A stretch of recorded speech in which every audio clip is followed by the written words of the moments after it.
Team India star batter Rohit శర్మకు ఊహించనటువంటి ఒక పరిణామం ఎదురైంది.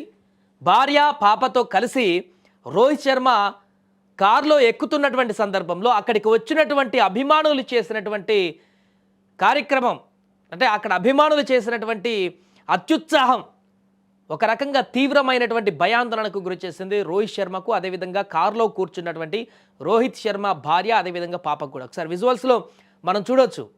తాను కారు ఎక్కి వెళ్ళిపోతున్నటువంటి సందర్భంలో సరే చాలామంది కరచలనం చేయాలనుకుంటారు. అభిమాన క్రీడాకారుడు కానీ ఎవరైనా సెలబ్రిటీ, ఇష్టపడేటువంటి సెలబ్రిటీ కనిపించినప్పుడు వెళ్ళి ఫోటో దిగాలనో లేకుంటే సెకండ్ ఇవ్వాలని ఆతృత పడుతుంటారు. కానీ ఈ ఆతృత, అత్యుత్సాహం అనేది అవతల వ్యక్తులను పూర్తిగా భయాందోళనకు గురి చేసేటువంటి విధంగా, లేకుంటే వారిని పూర్తిగా ఇబ్బందులకు గురి చేసేటువంటి విధంగా మాత్రం ఉండకూడదు. కానీ ఇప్పుడు అదే జరిగింది.